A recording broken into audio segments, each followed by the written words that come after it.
Ramon Ribeiro, mestre contista peruano, dizia que, através da literatura, podemos continuar inventando armadilhas e tropeçar com mãos pensativas. Mãos pensativas.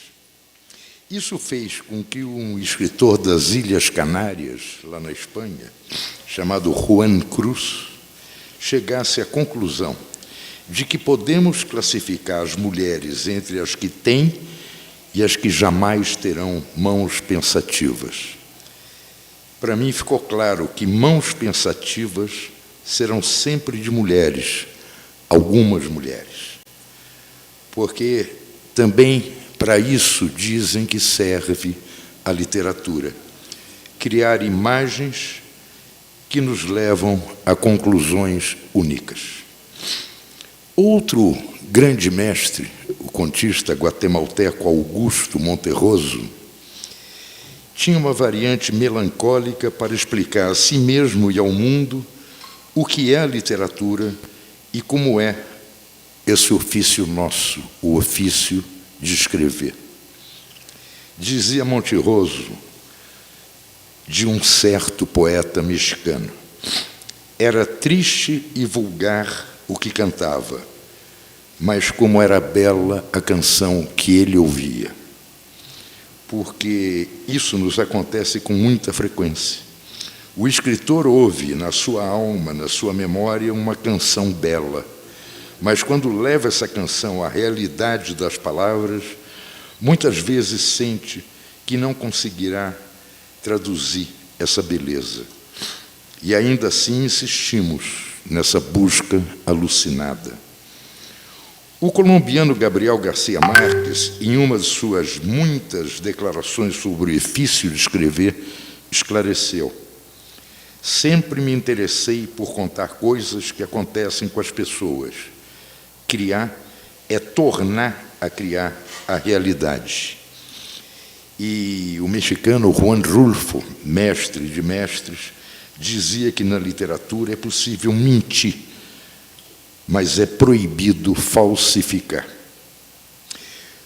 O que é mentido se faz realidade, mas o que falso é, falso será para sempre. O uruguaio Juan Carlos Onetti fez um personagem definitivo dizer o seguinte: alguma coisa repentina e simples ia ocorrer, e eu poderia me salvar escrevendo. Onetti acreditou em seus personagens até o final da vida, e até o final da vida ele tentou se salvar escrevendo. Porque também assim somos nós, escritores. Vivemos buscando uma definição, um caminho para entender o nosso próprio ofício, buscando alguma salvação impossível. Garcia Marques dizia sempre que o nosso é o mais solitário dos ofícios e que, na hora de enfrentar essa solidão devastadora, cada um tem sua própria receita e trata de comparar com a receita dos outros para medir a sua eficácia. O uruguaio Mário Benedetti anotou certa vez: quando um visconde encontra outros viscondes, os dois falam de viscondes. Bom, quando um escritor encontra outro escritor, os dois falam de escritores. Em geral, do escritor que está ausente para poder falar mal dele. Graças a esse costume de viscondes e escritores, é possível mencionar alguns dos truques de combate à solidão. Existem, por exemplo, os escritores metódicos. O cubano Alejo Carpentier era um exemplo perfeito dessa categoria. Escrevia com disciplina de bispo todos os dias, das 5 às 8 da manhã. Escrevia sempre à mão, e de tarde ele passava o escrito para a máquina. Dizia que um escritor deve ter uma cota mínima de produção. Para Carpentier, a medida ideal era de 3 a 4 páginas por dia, no mínimo 2. Em 30 dias, 60 páginas. Em 6 meses, um livro. Carpentier também defendia que todo escritor devia ter um emprego. Se um escritor vive de vender seus livros, vai ter de publicar muito. E, com isso, vai correr o risco de não cuidar da qualidade. Além dos metódicos, também existem os anárquicos, que, pensando bem de tanto defender sua falta de método, acabam sendo metódicos em sua maneira anárquica de combater o ofício. Eduardo Galeano, por exemplo, era anárquico. Para escrever, jamais aceitou cumprir horários previamente estabelecidos. Dizia que o único método respeitado era se lançar fundo nos temas que atormentavam sua alma. Anotava as ideias, frases, imagens de maneira incessante, sempre com tinta negra. Tinha sempre ao alcance da mão um dos caderninhos minúsculos que Helena, sua mulher, descobria em papelaria dos países menos esperados. Para Galeano, escrever era, mais que um ofício, uma busca permanente. Dizia que as dúvidas eram, para ele, muito mais interessantes que as certezas. O britânico Graham Greene era metódico. Escrevia pelas manhãs e sua meta diária era chegar a 30 linhas. Como Galeano, Comonetti, Carpentier e Rulfo, ele também escrevia à mão. Reservava as tardes para mergulhar na memória, nas névoas de amores difusos e sombrios. Dizia que era quando trabalhava de verdade. Recordando, ele corrigia a vida. Pablo Neruda só escrevia com tinta verde. Dizia que não inventava nada. Só ia para a folha em branco quando tinha o poema pronto na cabeça e esclarecia. Quase nunca o poema que ele achava que estava pronto era o que aparecia no papel. Mas, sem sentir previamente o poema, ele temia se perder num mar de palavras. Garcia Marques, como Júlio Cortázar, dizia que a música interessava mais que a literatura, que gostava mais de música que de literatura. No estúdio da casa dele, onde ele trabalhava todos os dias, havia muito mais discos que livros. Cortázar, que amava e conhecia muitíssimo o jazz, confessava ser um músico frustrado. Dizia que uma das suas grandes tristezas foi chegar à conclusão que tinha talento para ouvir, mas não para tocar. Ernest Hemingway não gostava de falar de literatura e de escritores, e se dizia profundamente influenciado por pintores e compositores. Não é necessário explicar, dizia ele, até que ponto Bach pode ser útil a um escritor em questões como harmonia e contraponto. E tinha razão. Em 1991, quando publicou seu primeiro romance, o cantor e compositor Chico Buarque de Holanda confessou a alguns amigos que, ao longo dos anos, a música tinha roubado ele da literatura, que escrever seria seu caminho natural. Bem, ele continuou alternando canções com romances. Continua dizendo que ler é mais agradável que escrever e que é mais confortável ouvir música que compor canções. E esclarece que escrever e compor não são questões de gosto e de conforto, mas de necessidade. Eduardo Galeano, que detestava piano e detestava ópera, dizia que o princípio da escrita está nas imagens. Juan Carlos Onetti, que amava os tangos trágicos, dizia que o princípio da escrita está nos sonhos e, principalmente, nos pesadelos. Hemingway dizia que, na hora de encerrar uma jornada de trabalho, era fundamental ter a mais absoluta certeza do que viria a seguir. Interromper o texto sem saber como ele ia continuar, dizia o Hemingway, era correr um risco imenso, perder o fio da história. Rulfo trabalhava ao contrário. Começava a escrever buscando uma atmosfera desconhecida. E, quando encontrava essa atmosfera desconhecida, ele abandonava tudo o que tinha escrito até aquele momento e começava outra vez.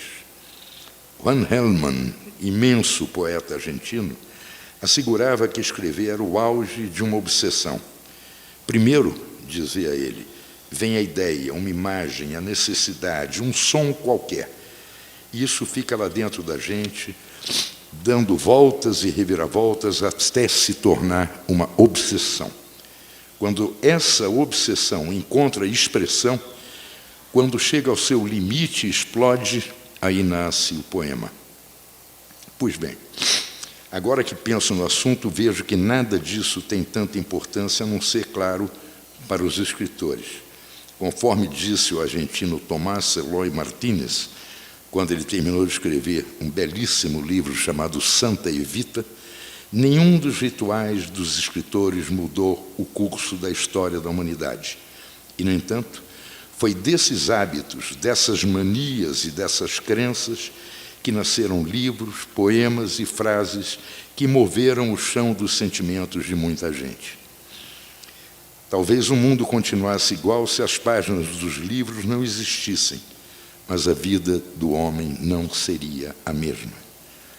Faltaria, na vida dos homens, a paixão, a imaginação e os perigos que a realidade sempre copiou da literatura. Porque no mundo, eu creio, qualquer linha escrita na mais irremediável solidão se justificará para sempre se tiver alma e substância, se tiver vida e conteúdo. Qualquer linha se justificará sempre que for capaz de levar o leitor, ainda que seja um único leitor, à vertigem de uma emoção verdadeira. Se justificará sempre que for capaz de merecer o fato de haver violado de uma vez e para todo sempre a brancura de uma página. Se justificará se superar o maior de todos os fantasmas do escritor, saber que está condenado à solidão mais eterna e profunda e que a única maneira de buscar salvação é mergulhar ainda mais nessa solidão. Saber, enfim, que só poderá sair dessa solidão numa trégua fugaz, acompanhado por palavras cujo destino é tão incerto e tão arriscado como das mensagens que os náufragos lançam ao mar em garrafas azuis. Obrigado.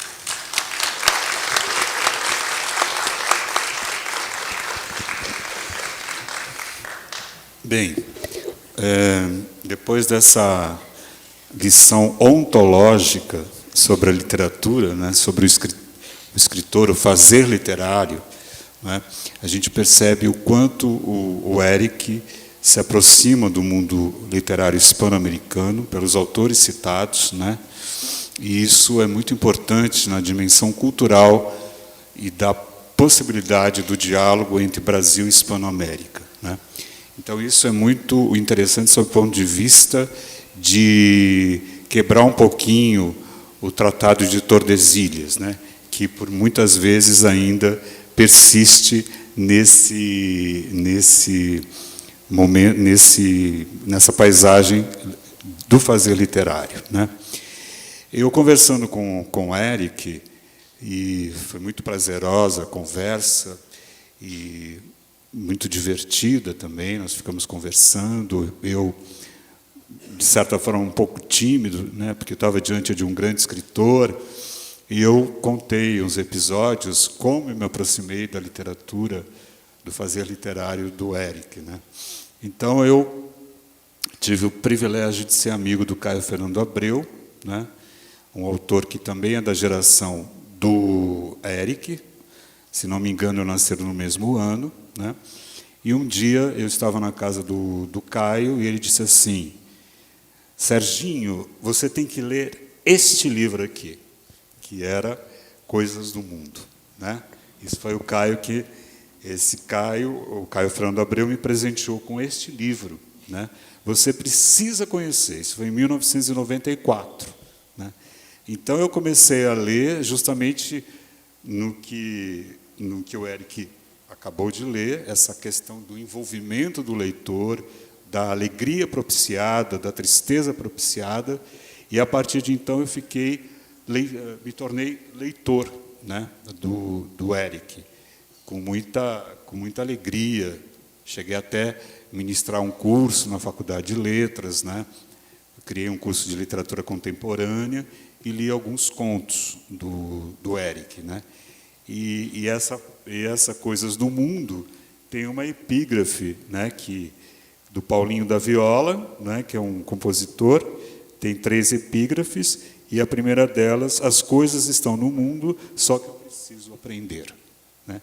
E, de fato, essa epígrafe funciona como um aperitivo para esse livro, né? Porque, justamente, são coisas que vão se entrelaçando no teor dessa contística.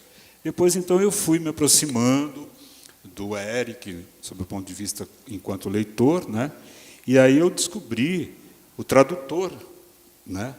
Assim, se o paideuma tradutório do Eric é muito interessante, né? Os autores que ele escolheu e colheu como exercício tradutório são extremamente relevantes para a literatura hispano-americana, né? Para o conhecimento do brasileiro com relação a essa literatura, né? Então, ele, por exemplo, traduziu o poeta Juan Gelman, né, que é um grande poeta argentino, se não me engano, ele também poetizava em ladino, né, ele era judeu, então o ladino é uma... Né, e ele também poetizava em ladino. E o Eric, ele trabalhou, né, com Amor que Serena Termina. É um poemário muito interessante e muito bem traduzido, né? Nós temos aqui também uma tradução muito importante, que é Pedro Páramo, né, do grande mexicano Juan Rulfo, que é um grande narrador, né, um grande, vamos dizer assim, inovador da literatura também. E o Eric se aproxima desse escritor e resolve traduzir, o que foi o presente, né? Nós temos aqui também um outro exercício tradutório, que é o grande uruguaio Juan Carlos Onetti, né? Tão Triste Como Ela e Outros Contos, né? Que são contos, assim, eu diria, muito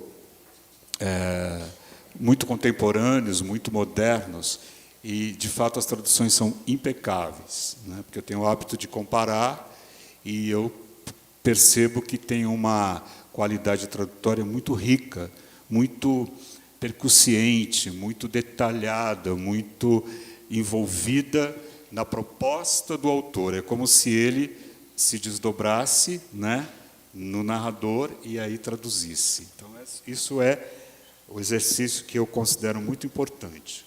E aí nós temos também a tradução do 100 Anos de Solidão, do Gabriel Garcia Marques, né, que foi Nobel em Literatura, e nós temos também o grande Julio Cortázar, né, que o Eric traduziu o Jogo de Amarelinha, Rayuela, né, numa brilhante tradução.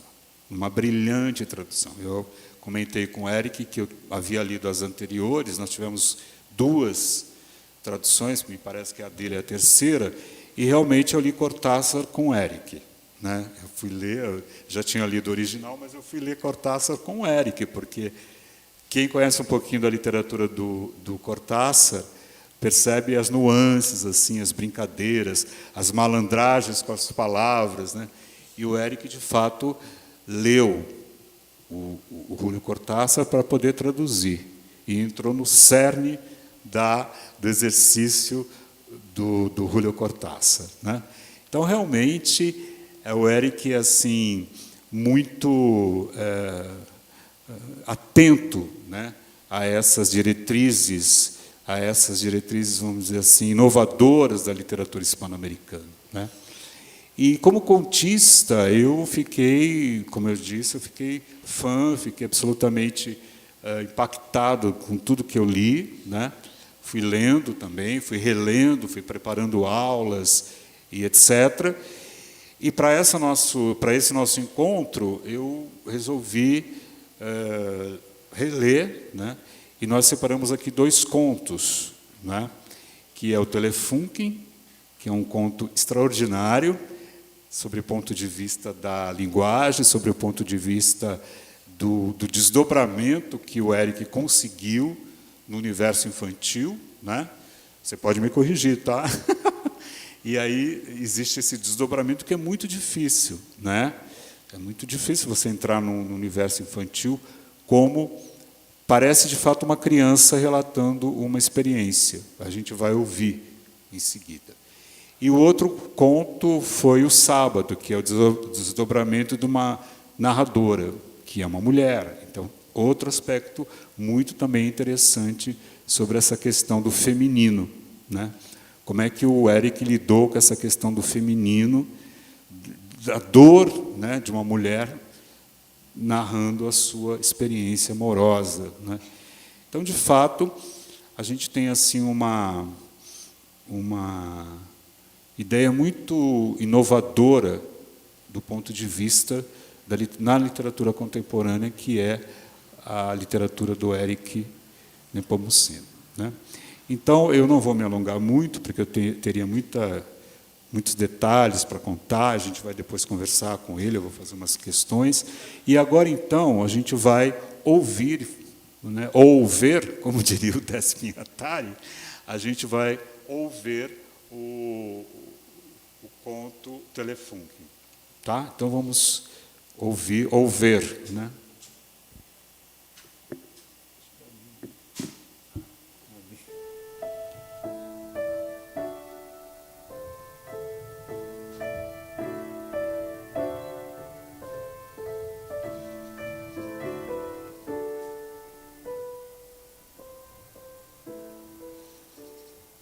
Pelo buraco redondo coberto com pano amarelinho que fica bem no meio da caixa de madeira com o nome Telefunken, escrito em letrinhas brancas, sai a voz de uma mulher brava.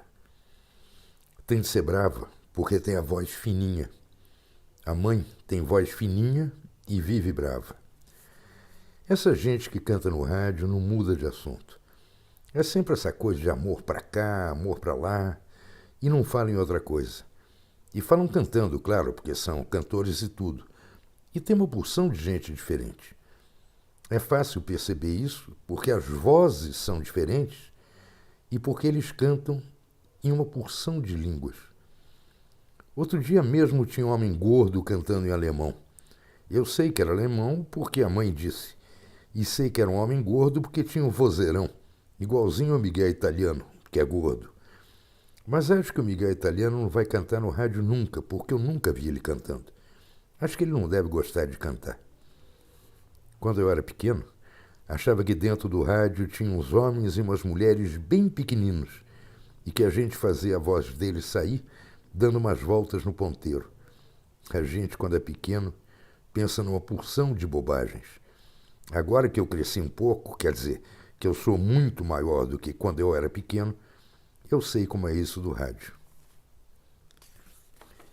Os homens e mulheres estão em outra casa, longe daqui, e a voz deles vem pela tomada. A gente liga o fio do rádio na tomada e daí aparece a voz deles. Por isso é que tem tanto fio na rua. A luz e o rádio vêm pelos fios que estão pendurados nos postes. A gente até que tem um rádio bacana em casa. E a mãe, às vezes, põe uma toalhinha em cima dele e um vasinho com uma flor dentro. E depois passa um pano para tirar o pó.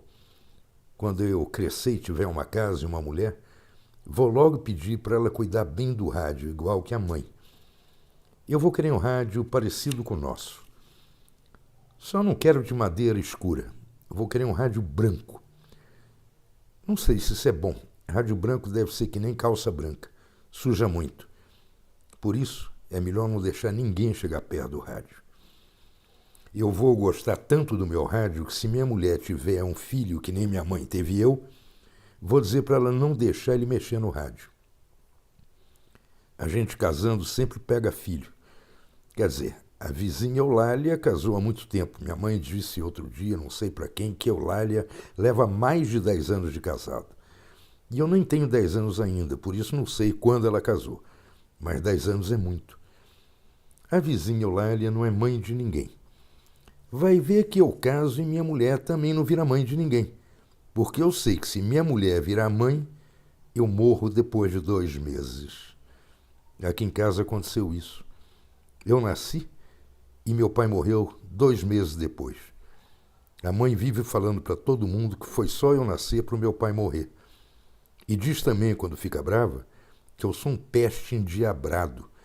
E coisa bonita isso não deve ser, porque ela diz também coisa ruim para mim. A mãe vive brava. Eu acho melhor não ter filho nenhum.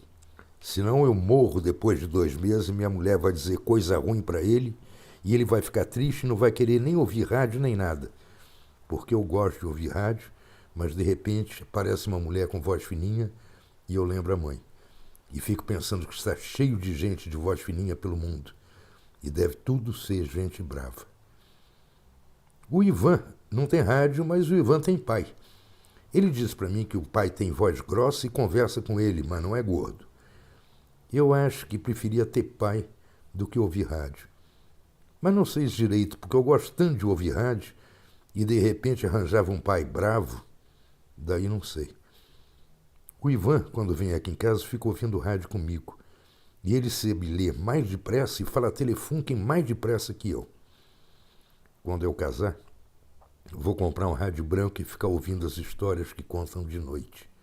E daí, se minha mulher pegar um filho e eu achar que só levo mais 2 meses de vida, pego e vendo o rádio para não deixar para ele. Se minha mulher pegar um filho e eu achar que só tenho 2 meses de vida, levo o rádio comigo.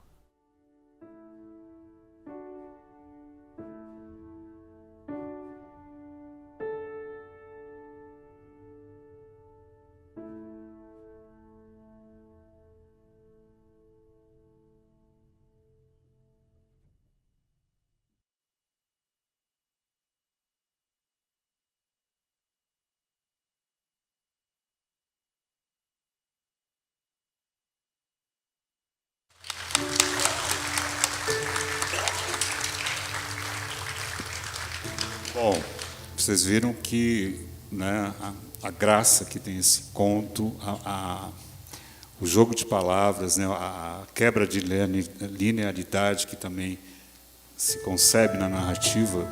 Mas agora eu vou ter o prazer de perguntar para o Eric sobre esse conto, que eu já sei de algumas novidades que eu não sabia.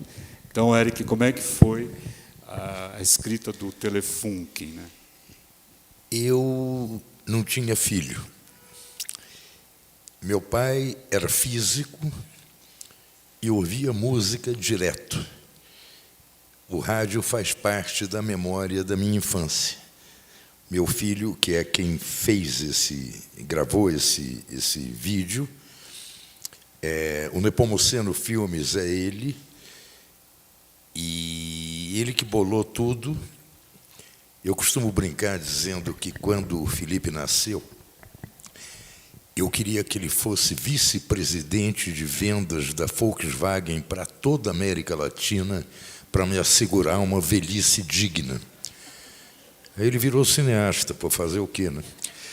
Culpa de Valtinho, Cacá, meus amigos de cinema. Esse conto, eu morava, repetindo, em Buenos Aires, eu tinha ido embora do Brasil, o Felipe não tinha nascido ainda.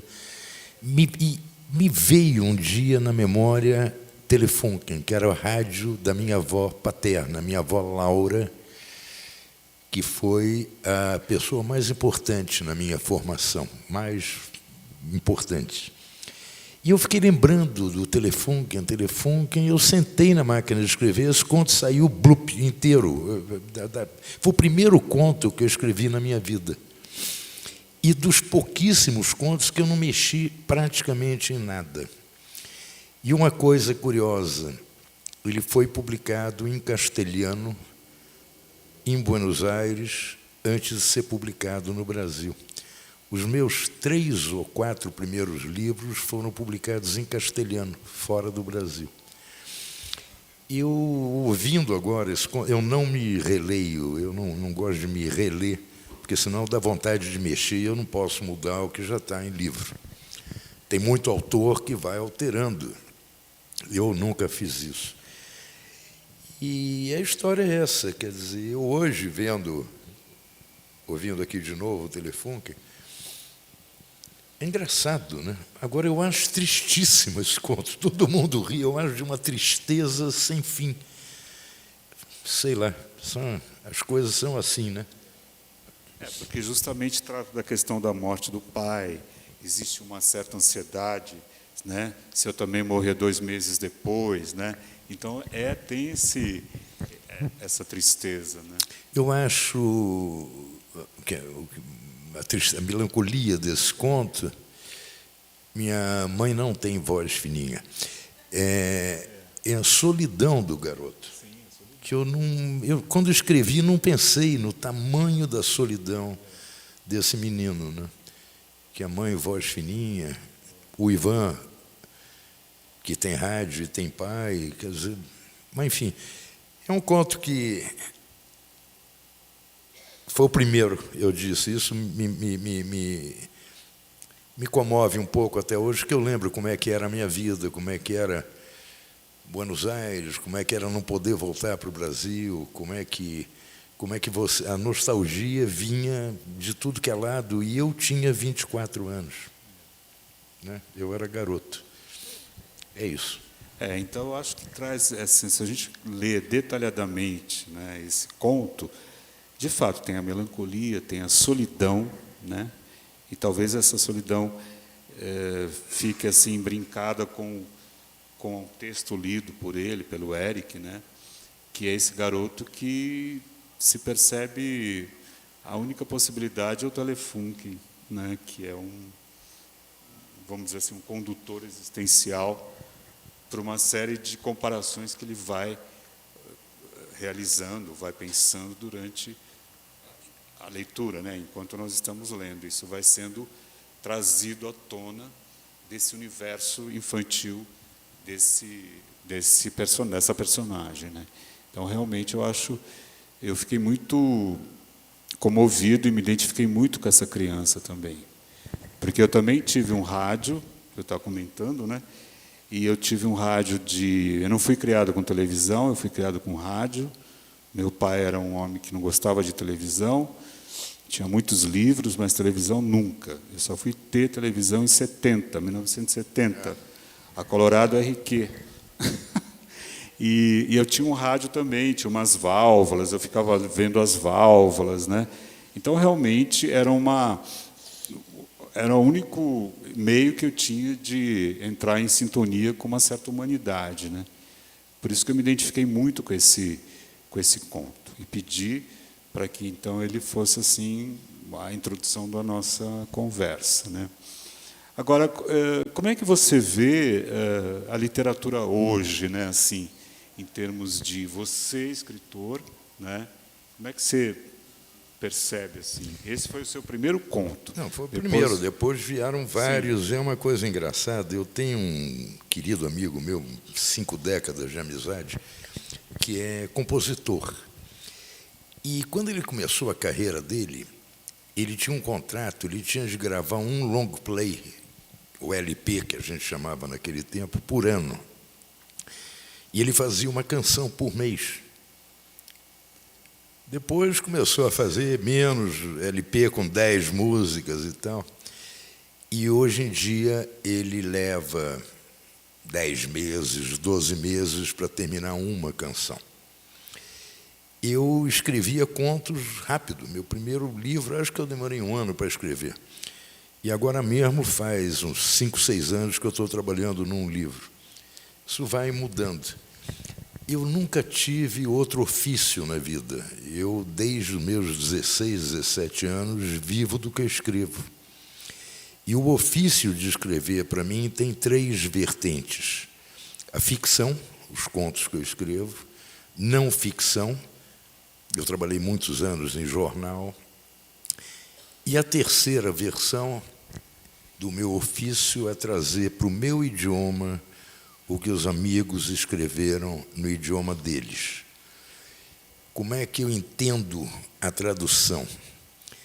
A tradução não é você estar num vagão de trem e ver a paisagem pela janela e contar para alguém o que você está vendo. Não. A tradução você tem de ir para o meio da paisagem e lá de dentro contar o que você está vendo. é um triângulo conjugal onde cada lado tem de ser absolutamente fiel. Eu tenho de ser absolutamente fiel ao meu idioma. Eu tenho de ser absolutamente fiel ao castelhano, que é o idioma do qual eu traduzo. E eu tenho de ser absolutamente fiel ao livro, ao autor. Eu ganhei alguns prêmios de tradução, é muito legal. Todo mundo é vaidoso. Quando vem com cheque, então, melhor ainda, claro. Agora, o grande prêmio é quando alguém te diz, não parece tradução. Então, aí eu tenho certeza que eu acertei no alvo. Porque, para mim, literatura é como música. Você tem melodia, você tem andamento, você tem ritmo, você tem pausas, você tem dissonâncias. É isso aí que eu tenho de botar no papel. E quando eu vou traduzir alguém, é isso aí que eu tenho de botar no papel. Como é que eu comecei a traduzir? Buenos Aires, eu fui fazendo amigos, escritores. E naquele tempo, hoje parece uma loucura, naquele tempo no Brasil tinha muita publicação, antologias, revistas literárias, suplementos literários. E eu comecei a traduzir por razões afetivas. E eu queria que meus amigos que eu tinha deixado no Brasil pudessem ler o que era escrito pelos amigos que eu estava fazendo no mundo hispânico. E, se eu for pensar, até hoje eu traduzo por razões afetivas. Eu dificilmente aceito encomenda de tradução. Eu sugiro. Eu lembro que uma vez eu estava andando lá no Rio, no Leblon, e encontrei uma amiga do Felipe, que tinha uma livraria e tinha uma pequena editora muito sofisticada. E é engraçado como moça bonitamente, né? Ela me viu na rua e falou, que bom te encontrar, eu estava louca para falar com você e não sabia como te achar. Fala com o Felipe, pô, claro, eram amigos. Eu queria te pedir uma tradução. Eu falei, nem pensar, eu estou escrevendo só em dezembro do ano que vem, nem pensar. Não, mas é um livro pequenininho. Eu falei, não adianta, é uma novela pornô. Aí eu olhei minha roupa, eu não estava tão andrajoso para alguém me parar na rua e pedir para traduzir um livro pornográfico. Falei, como é que é uma novela pornô? É uma novelinha do Almodóvar. Eu falei, com aquele do cinema, o Pedro Almodóvar? Claro, para dentro. Óbvio que eu vou traduzir uma novela pornô do Pedro Almodóvar, que é péssima. Mas eu adorei traduzir. O problema era a vontade de dar uma melhoradinha e tal. Chama Fuego en las Entranhas. É péssima, mas é uma maravilha. Então, esse tipo de encomenda, sim. Sim. Eu traduzi um grande poeta cubano que escreveu um romance. E, caramba, me foi o nome dele agora. Daqui a pouco eu lembro. Por que eu traduzi? Eu não conheci ele nunca.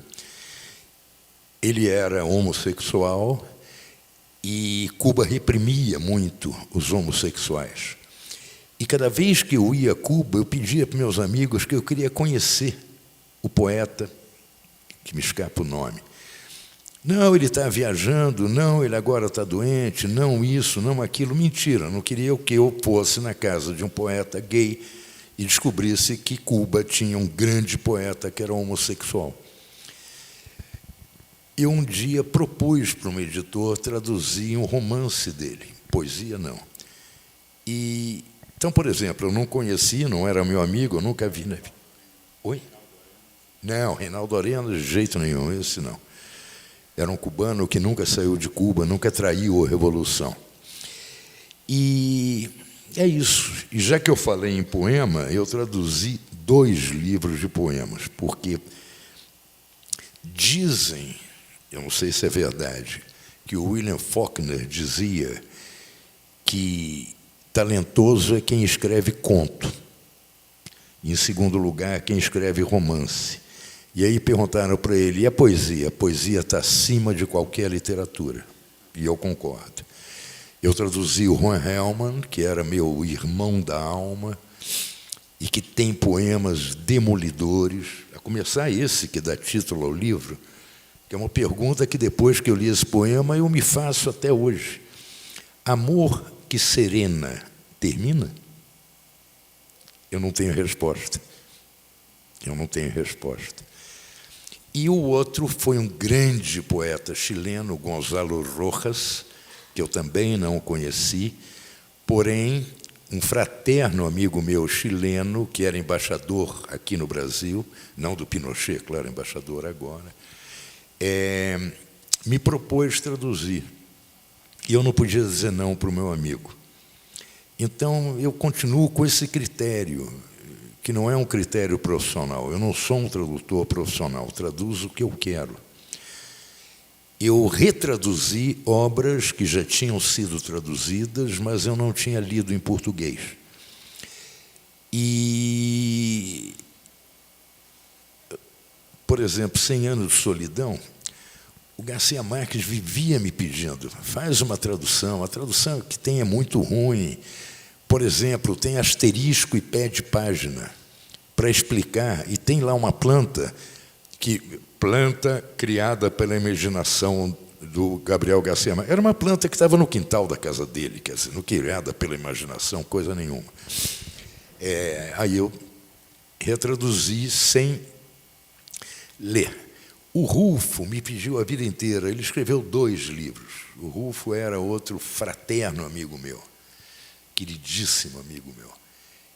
Foi quem me recebeu no México, quando eu fui morar lá. E ele vivia me pedindo, e ele era que nem o Oscar Niemeyer, aquela falsa modéstia. Niemeyer era falso modesto. Eu lembro que uma vez ele ganhou um prêmio, o Nobel da Arquitetura, e eu liguei para cumprimentar. E ele falou, escuta, mas esse prêmio é importante mesmo? Eu falei, pô, Oscar, que isso? Ele falou, pô, se fosse importante não iam me dar. Eu falei, então não aceita, pô, né? Não, eu aceitei porque o prêmio é uma escultura do Miró. Ele fazia de conta que não sabia quem ele era. O Rulfo me dizia, você traduz tanto Galiano, de repente, entre um Galiano e outro, você podia me traduzir, imagina. Traduzir com paixão. A grande dor para mim, tanto dos contos do Cortázar, como os livros do Rulfo, é que, quando eu terminei, eu não podia mais ligar, dizendo, olha, fiz, porque eles tinham ido embora para sempre. E essa foi sempre uma dificuldade para mim. E acho que o que eu tinha de falar é isso, do ofício, os contos, eu sou que nem o Neruda, eu só vou para o papel quando eu tenho certeza do conto inteiro e acho que 1 ou 2 vezes o conto parece com aquela minha certeza, o resto não tem nada a ver. Eu acho que, tanto para a ficção como para a tradução, eu levo muito mais tempo na revisão. 100 Anos de Solidão, eu levei 7 meses para traduzir e 1 ano e meio para corrigir. Porque, enquanto você não pega o tom, e qual é o tom? O tom é a voz do autor, é aquele tom, não pode ser a minha voz, tem de ser a voz dele. E os contos meus, eu reescrevo muitas vezes com alguma preocupação. Por exemplo, tratar de nunca dar um nome da cidade, porque eu quero que o eventual leitor ache que eu estou falando da cidade dele. Então, às vezes, eu dou pistas. Um conto meu que passa em Santiago do Chile, eu falo do Morro de Santa Lúcia, o Cerro de Santa Lucia. Quem é de lá vai saber que eu estou falando. Aliás, e só para concluir aqui, que eu estou falando demais, eu acho que a função da literatura é mentir e te convencer da mentira. Ambrósio Fornet, grande crítico de arte cubano, falando de um livro que se chama La Canción de Rachel, de um amigo meu que eu esqueci o nome, hoje eu estou ruim. Enfim, dizia o seguinte, essa é a história de Raquel, tal como ela me contou, tal como eu agora conto a ela. Quer dizer, isso para mim é a função da literatura. Nesse meu conto chileno, que se chama Bangladesh, talvez, eu, depois de muitos anos, voltei a Santiago do Chile. Fazia anos que eu não ia. Eu ia para a Feira do Livro, aquele negócio, me puseram no hotel legal, pequenininho, elegante. Eu detesto hotel americano, que você podia estar em Singapura, em Poços de Caldas, a mesma porcaria, a mesma cara. Hotel com personalidade. E eu fui ver o velho hotel meu de Santiago, que fica em frente ao Morro de Santa Lúcia, Cerro de Santa Lucia. E foi legal, eu fui no bar, tomei um uísque olhando o entardecer no morro, e perambulei, e aí eu queria comer no restaurante onde o personagem do conto janta. Eu virei a parte velha de Santiago, ninguém conhecia o restaurante. Eu falei, mas como? Eu lembro, tinha um espelho, eu lembro tudo. Na penúltima noite, a diretora da Feira do Livro foi me buscar para me levar para jantar, na Associação de Escritores, que ficava a 100 metros do hotel, não aquele hotel velhinho, do hotel onde eu estava. Eu entro, era o restaurante do meu conto. Quer dizer, eu menti tanto que eu mesmo acreditei na minha mentira. Aí eu fiquei todo feliz, porque se eu caí na minha mentira, alguém mais deve ter caído. Então, era isso. Então, agora a gente vai projetar um outro conto que se chama Sábado, né? Então, a gente vai ouvir, né? A gente vai ouvir, e depois, então, a gente vai pedir para o Eric fazer um ligeiro comentário, e depois, então, eu vou passar a palavra ao público, né? As perguntas. Também assim, Eric? Eu quero contar uma coisa que, palavra de honra, que é verdade, eu não lembro desse conto. Eu acho que é um, vamos ver se é. Eu não lembro. Então, vamos ouvir.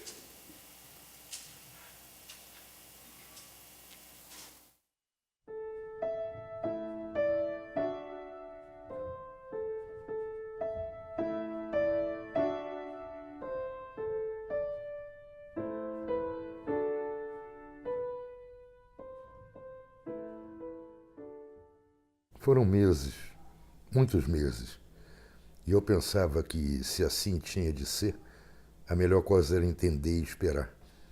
Não pensei jamais em colocar prazos às impossibilidades da vida. Eu sabia que ia acontecer na hora certa, e, por mais que a espera doesse, decidi encará-la sem fúria. Para que as impossibilidades da vida deixem de ser impossibilidades, não pode existir prazos. Isso era o que eu repetia para mim, dia após dia, durante esses meses todos. Havia uma espécie de jogo secreto que só nós dois conhecíamos. Nos encontrávamos de quando em quando, de maneira sempre distante, até que decidimos que deveríamos evitar qualquer encontro durante um tempo determinado. Não dissemos que tempo seria esse. E, de repente, aconteceu.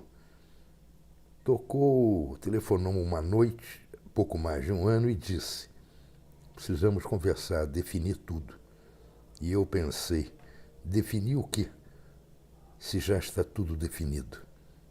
Marcamos um encontro, não apareceu. Telefonou na manhã do dia seguinte, bem cedo, dizendo: decidi acabar com tudo, acertar minha vida. Passei uma noite infernal. Hoje mesmo eu vou embora de casa. Telefono para você amanhã. Senti que a longa espera, cheia de humilhações solitárias e de pesadelos de nunca acabar, tinha, enfim, terminado. Haveria uma espera, a última, até o dia seguinte. Não queria pensar nessa espera. Queria pensar no que viria depois. Não pude fazer mais nada o resto do dia. Pensava que terminava, como por uma lei da vida, a época das impossibilidades, e começava uma etapa nova e alucinante. Começava um tempo de possibilidades. Não quis pensar no começo da história, mas o começo da história chegava como em ondas e me devolvia tempos de desespero e loucura. Uma viagem de trem para o mar, uma noite de medo e agonia. Depois me devolvi em encontros absurdos. E depois me devolveu uma tarde de chuva, quando dissemos que já não podíamos mais, que era questão de esperar por um acerto de contas com a vida. Não quis pensar no começo da história, mas não pude fazer outra coisa o resto do dia. Não quis lembrar outras mãos, outros ombros, outras marcas ao longo daqueles meses de silêncio. Mas senti essas mãos e tentava descobrir em vão as marcas que tinham desaparecido. Restava a lembrança de mãos, de ombros, certos cheiros e nada mais. Os homens não deixam marcas, deixam cicatrizes. E naqueles meses todos de silêncio, distância e impossibilidades, nenhum homem deixara nenhuma cicatriz. Pensava que devia dizer tudo a ele quando fosse o momento. Ou então, que não deveria dizer absolutamente nada para que tudo fosse novo no mundo, para que nada tivesse jamais acontecido, nada que lembrasse o tempo das impossibilidades. Olhava a casa, os móveis, os quadros, os cantos e pensava que nada deveria continuar existindo. Tudo deveria ser novo, absolutamente novo, absurdamente novo. Esperei todo o dia seguinte, toda a noite do dia seguinte, por uma chamada que não veio nunca. E descobri que havia uma impossibilidade absolutamente nova, absurdamente nova. Uma semana depois, fechei a casa e viajei. Passei um mês viajando. Uma noite, fui para a cama com um homem jovem e delicado. Outra noite, deixei que um homem me tocasse no metrô. Quando voltei, decidi mudar de casa, de trabalho, de tudo. Mas a ferida aberta continuava. E eu queria saber como seriam todos os outros dias, o resto dos dias. Há exatamente um mês, depois de um ano de silêncio, ele tornou a telefonar. Senti que tudo se quebrava dentro de mim. Descobri com fúria uma fragilidade contra a qual não havia nenhum remédio no mundo. Fui encontrá-lo com o corpo aos pedaços.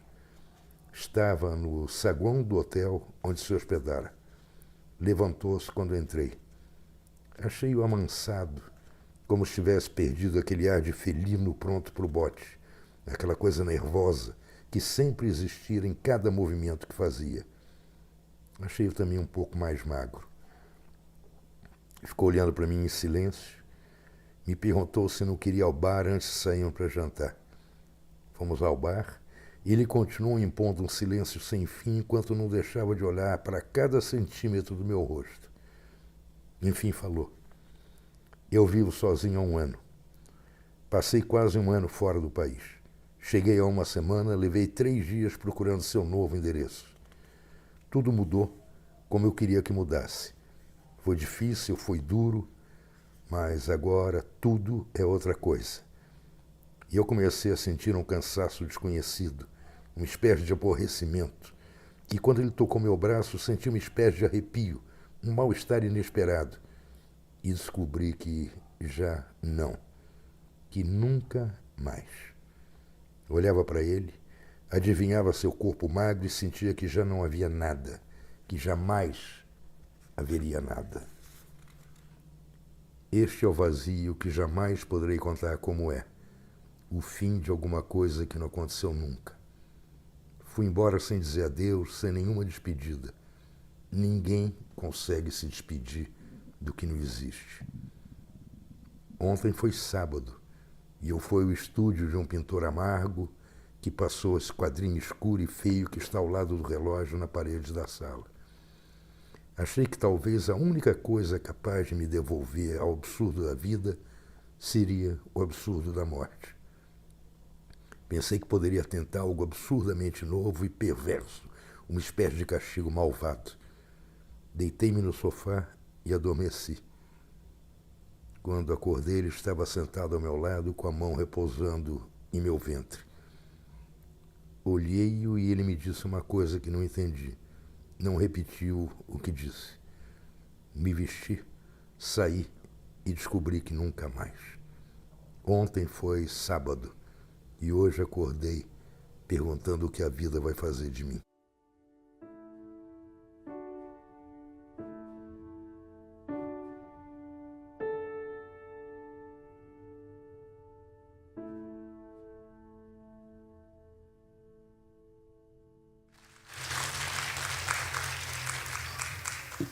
Não, eu acho que agora é uma outra faceta que a gente tem na contística do Eric, né? Como esse feminino se revela, como... Na verdade, isso não é bem conto. Tirando a parte do pintor, claro, essa história que uma amiga me contou.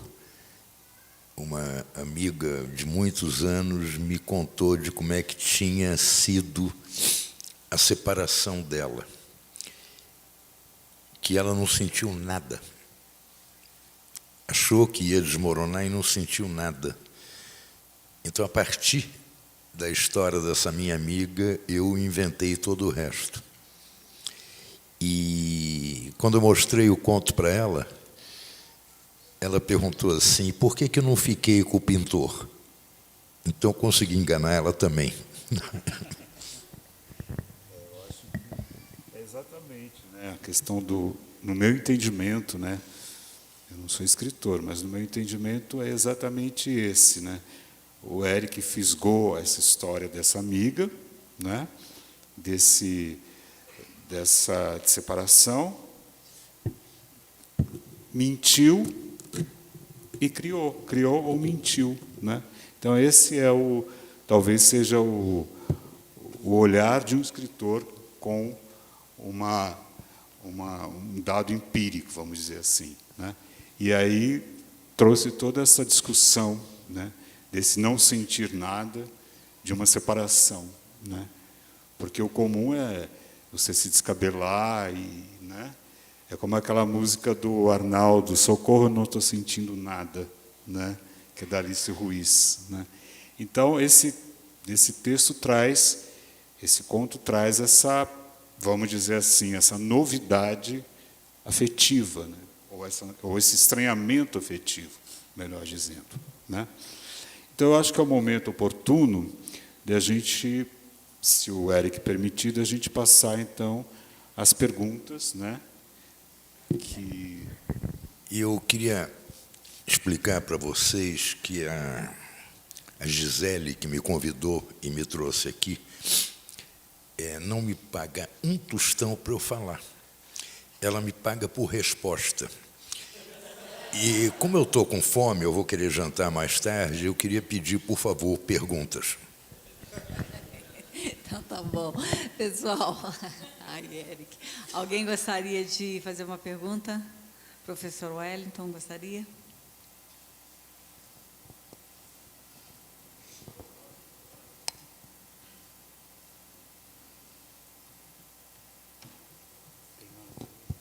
Agora sim. Primeiramente, eu quero saudar o professor Sérgio, que eu já tenho uma amizade há algum tempo, professor Sérgio Monteiro, desde lá dos encontros de literatura do MS, e é um grande prazer, uma grande honra estar aqui, podendo conhecer você pessoalmente, ouvir você. E eu tenho uma pergunta que talvez seja uma pergunta, talvez besta, talvez não. Como eu ouvi uma vez na faculdade, acho que nenhuma pergunta é besta. Mas seria uma pergunta do processo criativo. Uma pergunta do processo criativo. Como que nascem seus contos? Como, além do processo de trabalho que eu sei que todo escritor tem, mas como que nascem os seus contos? Eu vou te responder uma resposta que o Juan Elman deu uma vez que a gente estava fazendo um diálogo, não me lembro se na Nicarágua, no México. A formiguinha estava voltando do supermercado e na esquina encontrou a centopeia. E a centopeia perguntou, e aí, dona formiga, como é que está o mercado? Ih, está tudo caríssimo, dificílimo. E ficaram falando de filhos, de casa, e a formiga perguntou para a centopeia, eu preciso fazer uma pergunta, mas meio pessoal, claro, pode. Como é que você caminha? Uma pata aqui, outra ali, 5 aqui, 10 ali e tal, e a centopeia nunca mais caminhou. Então, se eu for te explicar o que você chama de processo criativo, eu nunca mais vou escrever. Eu não sei, eu nunca pensei nisso. Eu nunca pensei. Minha única preocupação é estar totalmente convencido da mentira que eu vou contar. Eu digo sempre que eu sou um escritor de muito pouca imaginação, mas muitíssima memória. Então, é a partir da minha memória que eu posso inventar mentiras. Muitas vezes eu estou sozinho num bar, esperando algum amigo, alguma amiga, e olho casais, e eu posso levantar lá e contar a história deles. Entendeu?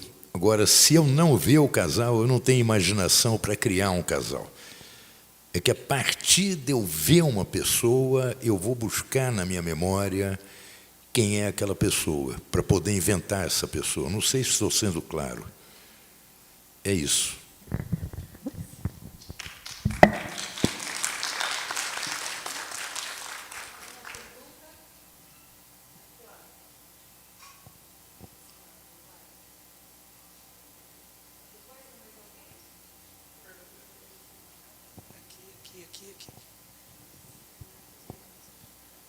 Cara, que presente, né? Poder ouvi-lo, tanto lendo para a gente, quanto ouvi-lo, né? Ali como que é o termo que o Sérgio usou? Ouvi-lo, né? Também foi muito bacana. Despinhatário. Queria saber do Eric, o que dá mais tesão, mais satisfação nele? Se é traduzir uma obra já escrita ou se é criar um conto, um texto do zero? Mas é aquilo que eu te expliquei, quer dizer, o meu ofício tem 3 vertentes: ficção, não ficção e tradução. Às vezes um entra em greve e o outro. O único ofício que não pode entrar em greve é o da não ficção, porque eu escrevo livro, escrevo coisas para publicar fora do Brasil, que no Brasil não tem mais nenhum espaço, e é disso que eu vivo. O que me dá mais prazer? Não sei, escrever. Escrever. Por sorte, eu tenho essas 3 vertentes. Quando uma falha, eu recorro à outra, sempre insistindo que eu só traduzo o que eu quero. E eu só termino um conto quando estou convencido dele. Já com a não ficção, não tem como. Por exemplo, eu fiz um livro sobre o massacre de Eldorado de Carajás. Esse livro vendeu mais que a soma de todos os meus livros de contos. Há muitos anos atrás, eu fiz um livro de não ficção. Aí, na não ficção, eu também escolho o tema. Aí sim eu aceito muita sugestão. Por exemplo, o massacre de Eldorado de Carajás. Há muitos anos eu estava, 2003, 2004, eu estava no barbeiro, não tirando a barba, que ela está aí desde 68, parando a barba e tal, e me telefonou um grande advogado criminalista lá do Rio, fraterno amigo meu, Nilo Batista. Eu falei: Nilo, eu estou no barbeiro. Não, é rapidinho, porque senão depois eu esqueço. Falei: então, tudo bem. Vai fazer 10 anos do massacre de Eldorado de Carajás. Por que você não faz um livro sobre o processo? Falei: eu vou pensar, te ligo a hora que terminar aqui. E fiquei pensando. Ele, advogado, ele foi advogado do MST naquele caso, claro que o interesse dele era o lado jurídico da história. Eu não. Eu fui para o interior do Belém do Pará, fui ao Eldorado de Carajás. A gente não tem muita ideia do que é aquilo. Aquilo é outro Brasil. Estou te falando de 2004, 2005. Por exemplo, uma coisa que me chamou a atenção no hotel, aquela plaquinha que tem em hotéis do mundo inteiro: estabelecimento não se responsabiliza por objetos de valor, dinheiro, etc., armas e munições. Quer dizer, a mulher leva colar, o cara leva cartão de crédito e tal, armas e munições. Então, isto aí é o interior do Pará. Hoje deve estar bem pior. Depois do Jair Messias, deve estar 1000 vezes pior. Então, tem certas palavras, eu fui educado, não se fala na frente de moças. Então, vamos ficar só nas duas primeiras. Era uma coisa incrível, porque eu contei a história inteira. Muitos anos depois, agora em 2016, 2017, a Record, minha editora, comprou os direitos do livro da Planeta e me pediu para fazer uma atualização. E eu falei, eu não vou voltar para aquele fim de mundo, porque eu já estou velho para essas coisas, não. Entrevistei gente do MST no Rio. E é incrível como não mudou nada. Em 2017, 2016, se eu for tocar nesse assunto hoje, eu vou ter de fazer outro livro. Eu acho que escapei da tua pergunta, mas, enfim, o que dá mais prazer é escrever. Escrever. Sem escrever, eu não existo. Se eu ganhar na loteria, a única coisa que eu vou fazer é mudar de apartamento e escrever só o que eu quiser, né? Sem me preocupar com as contas. E, claro, comprar um apartamento para o meu filho.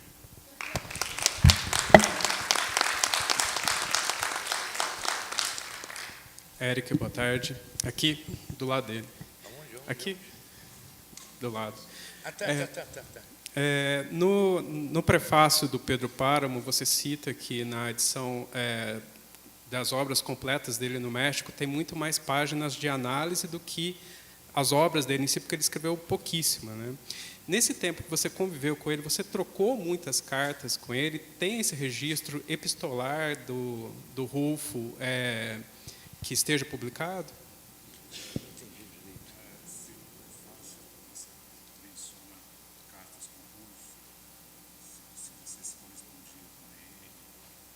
Não, eu acho que não mencionei cartas, não.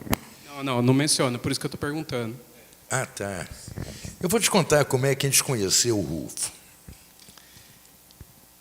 A vida é imprevisível.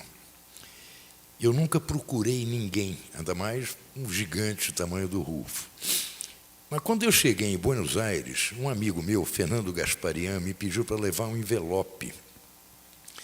Naquele tempo se conspirava, estou te falando de fevereiro, março de 73, ditadura aqui no auge, se conspirava de tudo que é jeito.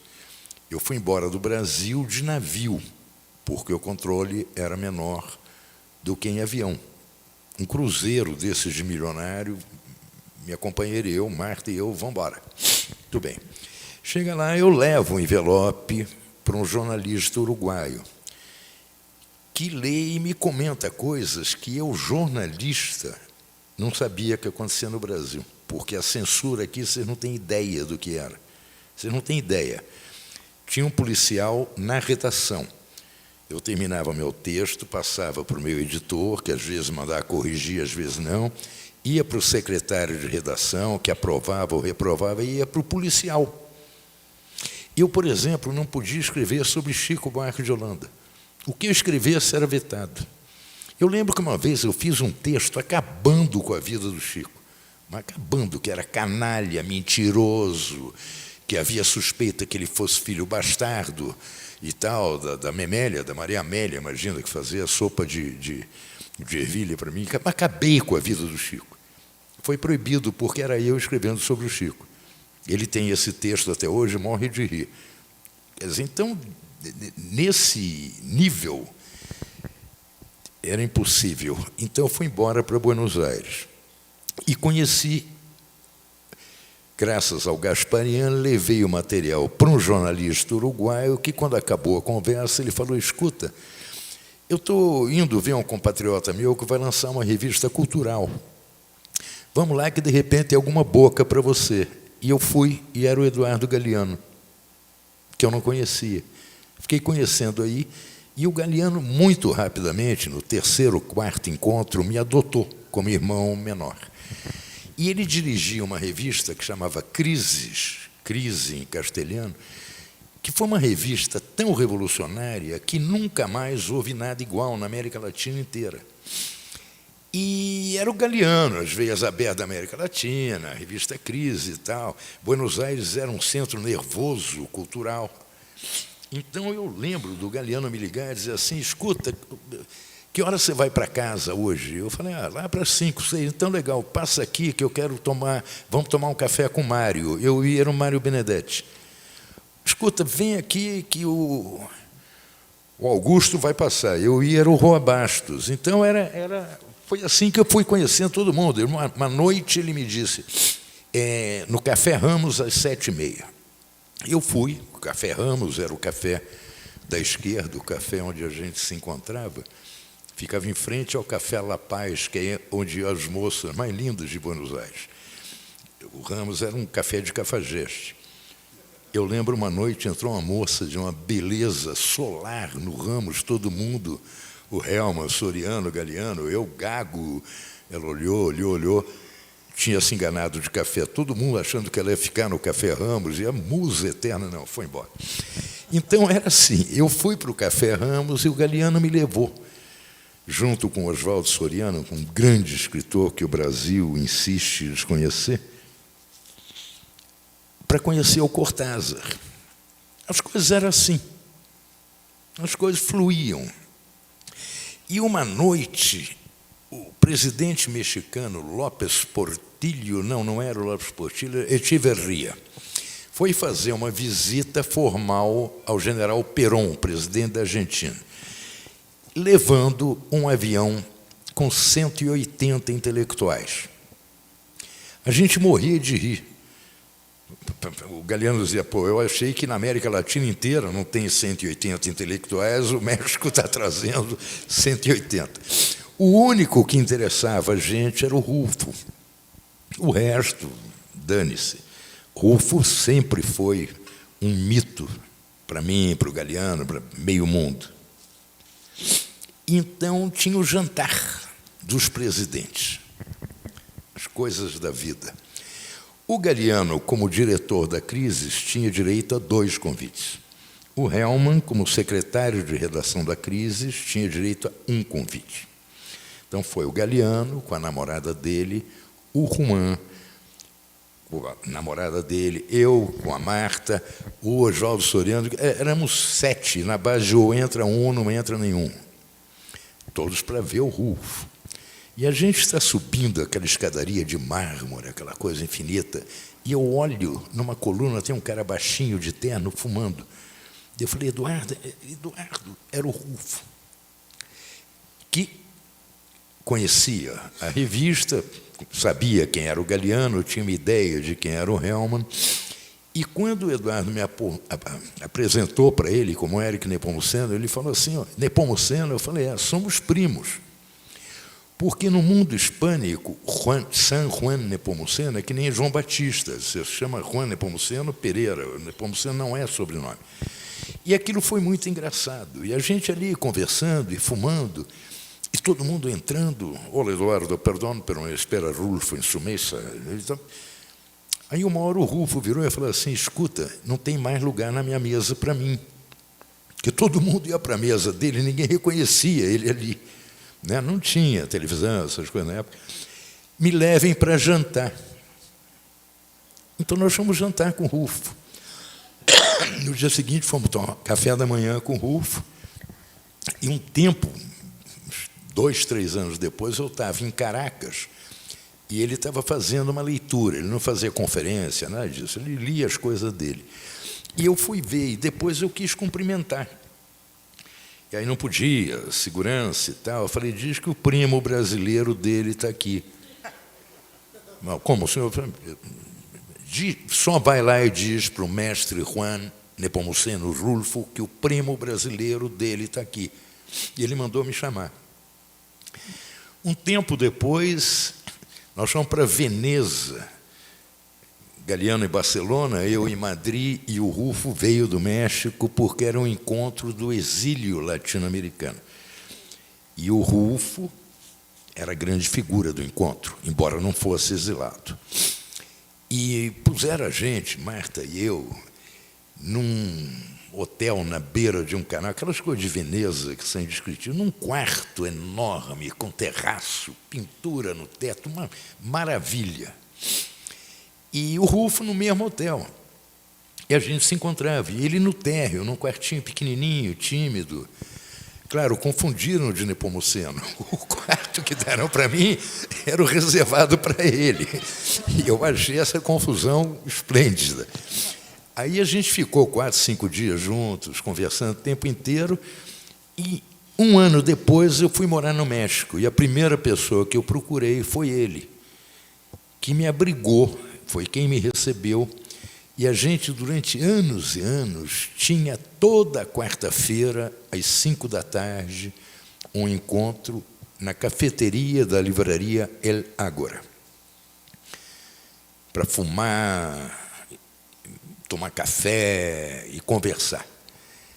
Eu cobri a guerra na América Central naquele tempo. Então, quando eu ia para El Salvador, para Nicarágua, Guatemala e tal, todo dia, às 11 horas da noite, o Rufo ligava para a Marta para perguntar se ela precisava de alguma coisa.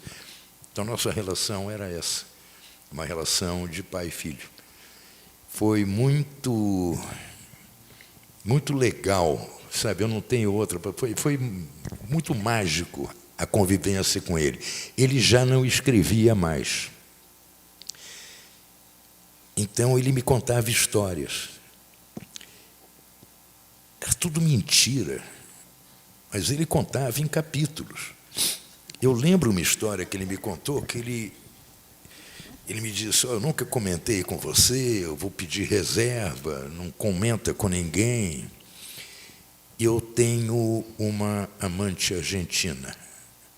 Eu falei, porra, mas como? E a gente se encontra em Paris, a gente se encontra em Berlim, aqui no México nunca, a gente se encontra em Madrid. Ele viajava muito. E eu estou muito apaixonado, eu não sei o que eu faço. Aí, na quarta-feira seguinte, contava mais história da Argentina, até que chegou um dia que ele me falou, eu marquei com ela de encontrar no Rio de Janeiro. Eu falei, ótimo. Só que eu não tenho onde ficar no Rio. Eu falei, tudo bem. Na semana seguinte, eu falei, Juan, está resolvido, o pai da Marta tem um apartamento em Copacabana fechado, mobiliado, perfeito, está lá. Tem telefone?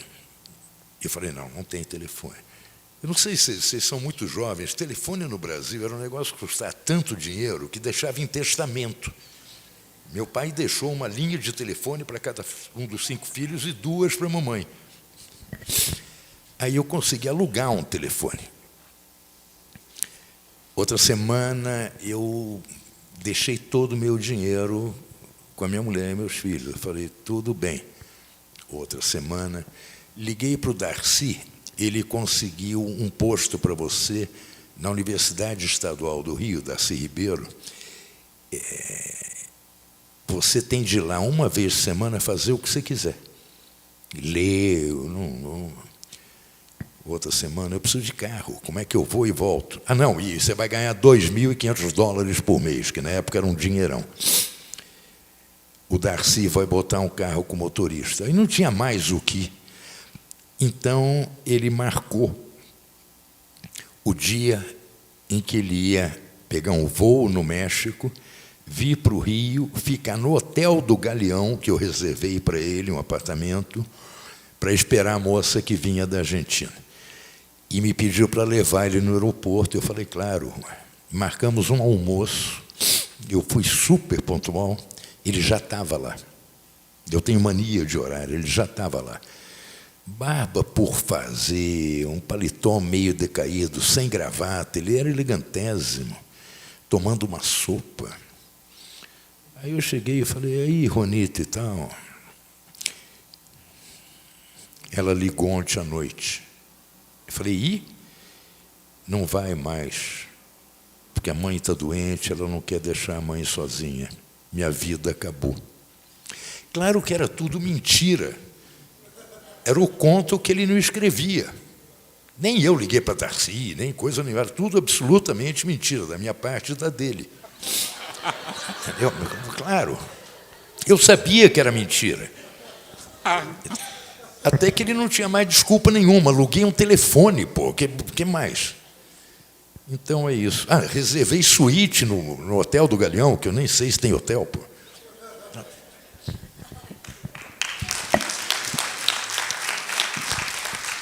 Era a maneira dele escrever, quando já não escrevia. Eu acho que ele já respondeu, de certa forma, sobre a relação com a tradução e a criação. Então, se...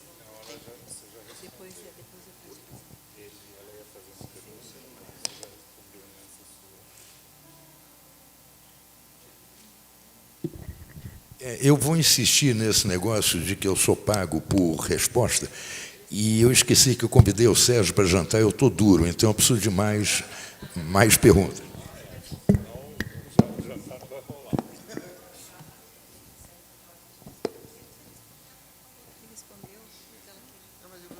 Eu não quero, eu vou fazer 10 perguntas, tá? Não, só é uma delícia ouvir o Eric. Eu conheci ele ontem à noite e por pouco já quase não dormia, porque a gente ficou contando histórias até uma hora que eu não vou dizer qual é.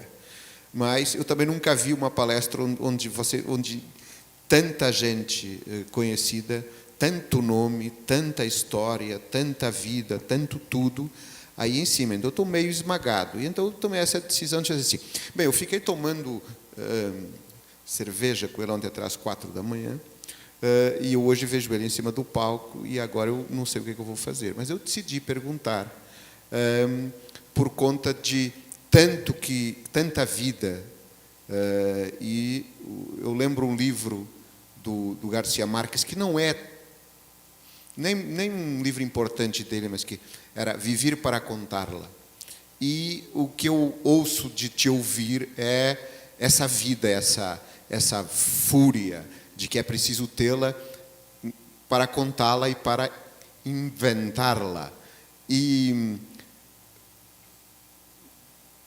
eu gostava porque essa coisa de fazer perguntas, conta por tempo, ela me falou, se eu ficar falando um pouquinho, você recebe mais. Mas a minha questão é não tanto sobre a literatura, que não há questão nenhuma que consiga encontrar tudo que o que você tem partilhado conosco aqui, mas é mais daquilo que você é: jornalista, tradutor, escritor, pai, e do tempo que a gente vive hoje, do tempo que passa por nós a cada momento, o tempo que nos acrescenta e nos retira a cada instante. E a pergunta é essa: nesse Brasil que a gente vive hoje, nesse Brasil onde a erudição, a complexidade, a capacidade de conversar, de elaborar, de pensar, está sendo cada vez menor, qual o papel de um jornalista, de um escritor e de um pai? O que é que ele tem que fazer obrigatoriamente com o tempo que lhe resta? Essa pergunta vai valer bastante, fique sabendo. Veja, eu entendo que o jornalismo no Brasil acabou. E eu vou te explicar por quê. O Brasil é o único país que eu conheço que saiu de uma ditadura sem que surgissem meios diversificados. Você pega a Espanha, o Franco morreu, surgiu o país. A Argentina surgiu, página 12. O Brasil, o que você tem são diferentes ecos da mesma voz. E a segunda coisa, eu sou do tempo em que jornalismo era ofício, não era profissão. Qual a diferença? Ofício é aquilo que eu faço para me sentir vivo. Profissão é aquilo que eu faço para ter do que viver. Então, eu tenho um ponto de vista muito radical em relação ao ofício do jornalismo hoje no Brasil. É o que eu posso te dizer. E quanto ao ofício de escrever, Te contar um negócio, eu dirijo muito bem, sem falsa modéstia. Eu sou um tremendo motorista e cozinho muito bem. Nunca nenhum restaurante me chamou para ser subchefe que fosse. Nunca ninguém me ligou dizendo: escuta, a gente vai fazer o Itaú do Botafogo amanhã, você não quer dirigir o carro na hora de fugir? Nunca. Aí não me restou outra coisa que viver do que eu escrevo, né? Eu preferia roubar um Itaú, eu ia achar mais divertido. Tá. Olha, eu agora vou pedir a permissão ao Eric e a vocês, né, a Gisele, a equipe. Eu preciso ler pelo menos 2 parágrafos do grande professor Alfredo Bozzi, que infelizmente foi vítima do Covid, né? Eu tive a honra de ser aluno do Bozzi, né? E o Bozzi escreveu aqui, ou reescreveu, um prefácio. Eu vou ler rapidamente os 2 primeiros parágrafos, né, do livro Antologia Pessoal. Então, eu vou ler rapidamente para vocês terem, de um professor crítico, responsável pela história concisa da literatura brasileira, que é um grande compêndio, né, que os alunos de letras, os alunos, ou os estudantes, ou os leitores deveriam ler, porque, de fato, é um grande estudo de toda a literatura brasileira até os anos 90. Palavras do professor querido Alfredo Bozzi. Quando, há alguns anos, tive a oportunidade de apresentar os contos reunidos em Coisas do Mundo, pareceu-me que Érico Nepomuceno, neles, alcançara o ponto alto de seu itinerário de ficcionista. E justificava a avaliação afirmando, aspas, é como se tivesse chegado para o nosso contista a hora crucial para todo escritor de dizer apenas o essencial, depurando o seu texto das escórias de velhos e novos maneirismos. Lendo agora esta antologia pessoal, vejo que não me enganei na apreciação daquela obra, mas deixei de prever que Éric Nepomuceno era ainda um ficcionista in progress, capaz de levar adiante o seu desempenho textual e atingir uma altitude que hoje consagra como um dos melhores contistas da sua geração. Alfredo Bozzi.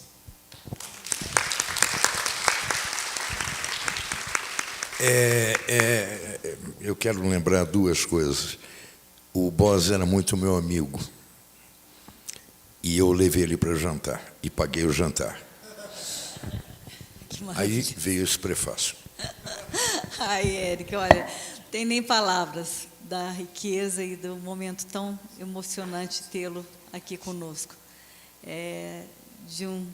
De uma alegria imensurável. Eu tenho certeza que todos aqui estão sentindo a mesma coisa que eu estou sentindo. A mesmíssima coisa.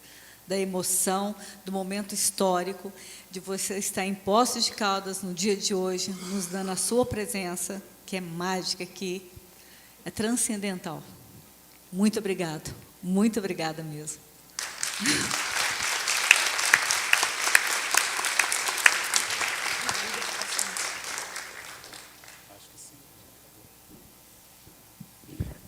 Gente, obrigadíssimo por terem vindo, terem me ajudado a pagar o jantar do Sérgio. E o Coisas do Mundo é um livro que eu gosto muito dele. Gosto. Eu só queria 2 coisinhas super rápidas. Essa antologia aqui foi invenção do meu filho, Felipe, quando eu fiz 60 anos.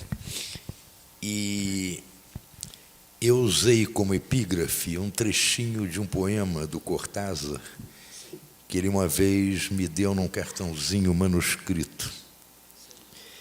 Mas eu sei guardar e usar o triste e o barato no mesmo bolso onde levo essa vida que ilustrará as biografias.